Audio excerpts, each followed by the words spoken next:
प्रकाश अण्णा शेंडगे संस्थापक अध्यक्ष असणाऱ्या ओबीसी बहुजन पार्टीच्या उमेदवाराची घोषणा आज चौफुला येथे होत आहे आणि या उमेदवाराची घोषणा करण्यासाठी स्वतः प्रकाश अण्णा शेंडगे या मेळाव्यासाठी उपस्थित राहणार आहेत। आपल्यासोबत ज्या उमेदवारांची घोषणा होणार आहे ते महेश भागवत आहेत। सर, काय सांगाल? आज आपल्या नावावरती शिक्कामोर्तब आहेत, काय भावना आहेत? मुळात बारामती लोकसभा मतदारसंघामध्ये या प्रस्थापित उमेदवारांच्या विरोधामध्ये धाडस करून उभं राहणं किंवा त्यांच्या समोर कुठल्याही प्रकारे लोकशाहीच्या मार्गानं निवडणुकीला सामोरं जाणं ही खरं तर दुरास्पद गोष्ट या 10-12 वर्षामध्ये दिसून आली होती। काही मंडळींनी त्या ठिकाणी प्रयत्न केलाही होता, परंतु वेगवेगळ्या मार्गानं बोलतापाने देऊन किंवा हुकुमशाहीच्या माध्यमातून त्याचबरोबर विकास कामांचा चुकीचा डांडोरा पिकून या मतदारसंघामध्ये वातावरण निर्मिती करण्याचा प्रयत्न केला गेला, विजय संपादन केला गेला। परंतु इथून पुढच्या काळामध्ये बारामती लोकसभा मतदारसंघामध्ये जे मूळ प्रश्न आहेत त्याच्यामध्ये पाण्याचा प्रश्न हा खूप भेडसावतोय। आज 350 गावांमध्ये त्या ठिकाणी प्रचंड मोठ्या दुष्काळाला आगामी 2 महिन्यामध्ये लोकांना सामोरं जावं लागेल आणि अतिशय भीषण परिस्थिती या बारामती लोकसभा मतदारसंघामध्ये निर्माण होणार आहे। एकाकडे पाण्याचा प्रश्न असेल, दुसरीकडे रोजगाराचा प्रश्न आहे, तिसरीकडे या बारामती लोकसभा मतदारसंघामध्ये पुणे शहराचा उपनगराचा भाग येतो। त्याच्या नागरीकरणाच्या समस्या इतक्या प्रचंड खराब आहेत की आपण जर आज जरी इथून पुण्याला जायचं म्हणलं तर 55 किलोमीटरच्या प्रवासासाठी आज 2 तास द्यावे लागतात।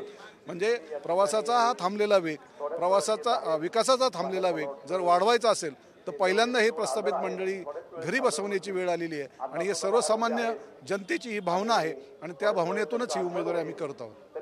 गेल्या 50 वर्षांपासून येथे पवार घराण्याचं प्राबल्य आहे। आज पवार विरुद्ध पवारच ही लढाई होत आहे आणि आपण ओबीसी मधून निवडणुकीला कसं पाहता एकंदरीत या तिसरा उमेदवार?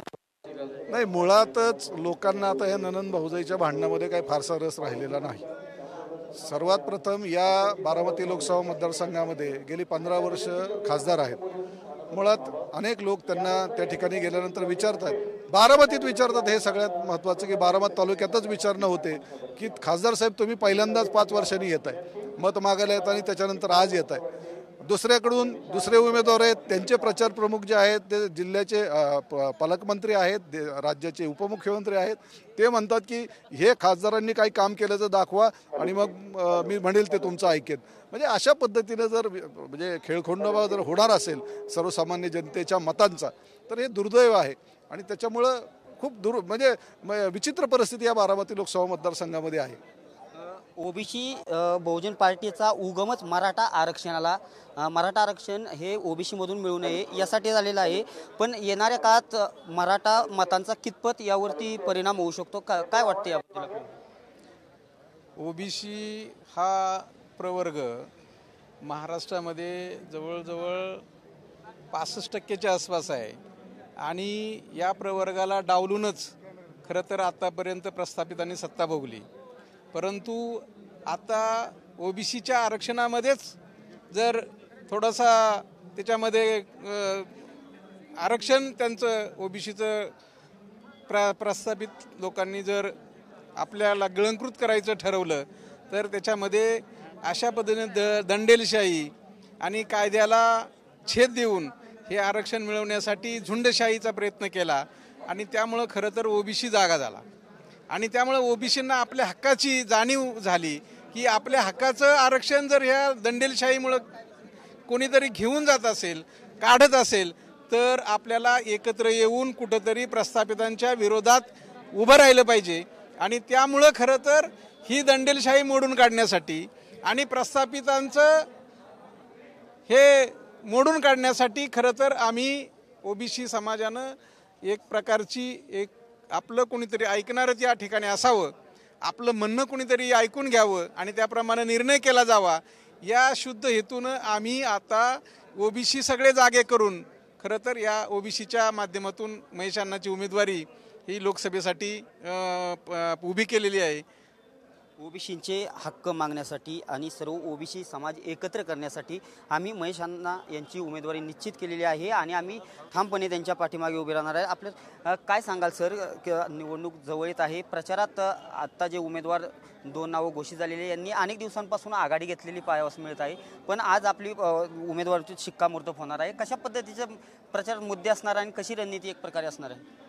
बारामती लोकसभा मतदारसंघामध्ये प्रचूर प्रमाणामध्ये नैसर्गिक साधनांची भरमार असताना सुद्धा जो अपेक्षित विकास या ठिकाणच्या शेतकऱ्यांचा, भूमिपुत्रांचा, सुशिक्षित बेरोजगारांचा पाहिजे होता, तशा प्रकारचा न्याय या मतदारसंघातील 21 लाख मतदारांना या ठिकाणी पवार फॅमिली देऊ शकलेली नाही. आजही अनेक प्रश्न प्रलंबित आहेत. या निवडणुकीमध्ये सुशिक्षित बेरोजगाराच्या हाताला काम असलं पाहिजे, औद्योगिक वसाहतीमध्ये इथल्या भूमिपुत्रांना काम मिळालं पाहिजे, त्याचबरोबर शेतमालाला बाजारभाव मिळाला पाहिजे, पाण्याचं योग्य नियोजन ह्या खोऱ्यामध्ये झालं पाहिजे. अशा प्रकारचे अनेक प्रश्न आहेत. सुशिक्षित बेरोजगारीचा आहे, शेतमजुरांचा आहे, शेतमालाच्या बाजाराचा आहे, ऊसाचे खूप मोठे प्रश्न या ठिकाणी निर्माण झालेले आहेत. अशा अवस्थेमध्ये एक ज्वलंत प्रश्न आहे, तो आहे ओबीसी आरक्षणाचा. ज्या ओबीसी बहुजन पार्टीच्या माध्यमातून आमचे उमेदवार आदरणीय महेश अण्णा भागवत या ठिकाणी उमेदवारी करतायत, तो विषयच असा आहे की या 13 करोड जनतेपैकी महाराष्ट्राच्या जवळपास 54% जनता, म्हणजे जवळपास 6.25 करोड जनता ही ओबीसी आहे. आणि बारामती लोकसभा मतदारसंघाचा जर आपण विचार केला तर 21 लाख मतदारांपैकी 9 लाख मतदार हे ओबीसी आहेत. या ठिकाणी निवडून येण्यासाठी आता यावेळेच्या ट्रँग्युलर फाईटमध्ये 4.5 ते 5.25 लाख मतदान असेल तर माणूस निवडून येऊ शकतो. ज्या पद्धतीनं इथला ओबीसी आक्रोंदित आहे, ज्या पद्धतीनं त्याचे सगळे न्याय हक्क हिरावून घेतलेले आहेत आणि एक दिवसाच्या जुजबी अधिवेशनामध्ये सगळ्या लोकप्रतिनिधींनी त्या ठिकाणी एकमतानं ठराव करून मराठा समाजाला प्रामुख्यानं सामाजिकदृष्ट्या मागास आणि शैक्षणिकदृष्ट्या मागास हा जो काही विषय प्रस्थापित समाजासाठी केलेला आहे, यामुळं ओबीसी लोक प्रचंड आक्रंदित आहेत. आणि या विषयावरती 9 लाख ओबीसी यावेळेस त्यांचा स्वतःचा ओबीसी उमेदवार मागासवर्गीयांच्या माध्यमातून, सवर्णांच्या माध्यमातून, इतरांच्या माध्यमातून लोकसभेमध्ये महेश अण्णा भागवत यावेळेस जातील, यामध्ये आमच्या मनामध्ये कुठल्याही प्रकारची शंका नाही. आपण आसपास बघता आहे प्रचंड ओबीसीचे लोक या ठिकाणी गमचे घालून आलेले आहेत, स्वतःच्या गाड्या करून आलेले आहेत. थोड्याच वेळामध्ये प्रकाश अण्णा शेंडगे या ठिकाणी पोहोचत आहेत. खूप चांगल्या प्रकारची रॅली होणार आहे आणि ह्यावेळेस बारामतीमध्ये जे आहे ते परिवर्तन अटळ आहे.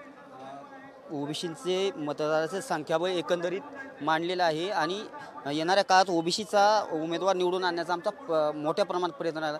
कसं पाहता ही निवडणूक आलेली आहे, काल शिवतारेंनी देखील माघार घेतलेली आहे, कसं एकंदरीत आत्ता 3 उमेदवार तरी या लोकसभा मतदारसंघात निश्चित होणार, 2 निश्चित झालेले आहेत आणि आज एक निश्चित होणार, कसं पाहता एकंदरीत? आता आमचं तर सगळं आम्ही तर एकजुटी करणारच, सगळे एकजुटीने सगळं आम्ही सगळ्यांनी विषय मांडलेला आहे. आता ही लय झाला तर त्यांच्या हाताने आता करायचं. काय वाटतं आपल्याला, काय भावना? नाही, आम्ही बघा, आम्ही निवडून आणण्यासाठी आत्तापर्यंत फक्त आमचा वापर करून घेतलाय. आमच्या लोकांना कोणत्या संस्थेच्या ठिकाणी जाऊन दिलेलं नाही, कोणत्याच ठिकाणी, प्रत्येक ठिकाणी आमची पिळवणूक केली, आमचा फक्त वापर केलेला आहे. आमच्या लोकांना हक्क मागितल्याशिवाय हक्क मिळणार नाही आणि हक्क जर मिळवायचा असेल तर आपल्याला संघटित व्हावं लागेल. संघटित होऊन लढा हा द्यावा लागेल आणि आमचा लढा हा महेश अण्णा हा एकमेव, महेश अण्णा भागवत हा एकमेव आमचा लढा दिसतोय आम्हाला सगळ्यांना. आत्तापर्यंत आमच्या इतिहासात म्हणजे आम्हाला कळतंय असं कधी इतक्या लांबपर्यंत उडी मारणारा माणूस आम्हाला भेटला नाही. भरपूर मोठी उडी मारणारा माणूस आम्हाला भेटलेला आहे आणि आम्ही सगळी त्यांना पाठबळ देण्याचं काम करणार आहे. आणि आम्ही 100% आमचं अण्णा हे अगदी आत्ता साहेबांनी सांगितलं 9 लाख आमचं मतदान आहे. आम्ही 9 लाख, आमच्या 9 लाखावर सुद्धा आमचं सीट निवडून येणार आहे. बाकीच्यांचे आम्हाला म्हणजे जशी त्यांची शब्द आहे तसं ते आमच्या बरोबर तर येणारच आहेत. आता जे मराठा लोक बोलले जातात की ह्यांना मतदान करायचं नाही, ओबीसीला कोणत्या मतदान करायचं नाही वगैरे वगैरे वगैरे अजून काय काय, तर आपल्याला ते जे आमचे भाऊबंद असतील अजून ते सगळे आमच्या बरोबर येणार आहेत आणि आम्हाला भविष्यात किंवा उद्या जी 4 तारीख आहे त्या निकालाचा गुलाल हा फक्त आणि फक्त महेश अण्णांचाच असेल. संघटित होऊन आम्ही उमेदवाराच्या मागे पूर्णतः उभे राहणार आहे. पण आज बारामतीचे 2 उमेदवार आहेत. आज दौंड तालुक्यातला महेश अण्णांच्या रूपाने एक स्थानिक उमेदवार मिळाला. एकंदरीत कशी परिस्थिती राहू शकते की दौंड तालुक्यात अण्णांना कशा प्रकारे पाठिंबा? जर विचार मागच्या निवडणुकीचा केला की 2014ला आपला 9ला महादेव जानकर साहेब इथं उभा होते, त्यावेळी तालुक्याने ओबीसी पॅटर्न म्हणून महादेव जानकर साहेबांना जे तालुक्यातून 25,000चं लीड दिलं.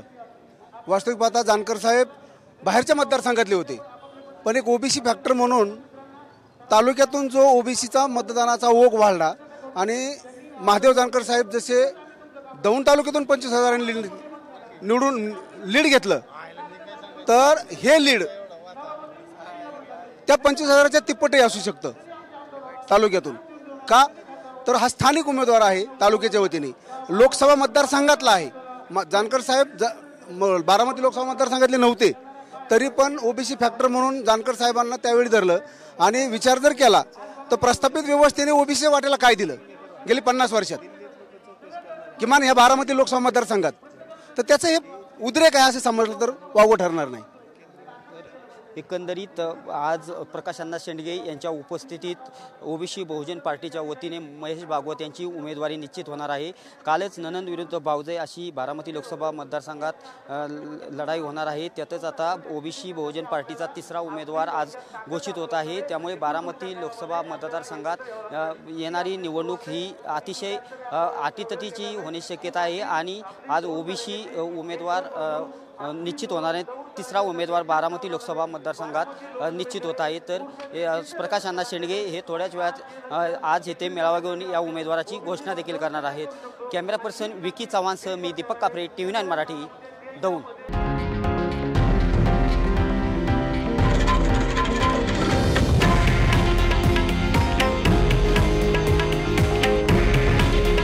हे आहे देशातील नंबर 1 न्यूज नेटवर्क आणि आपण पाहत आहात TV9 मराठी.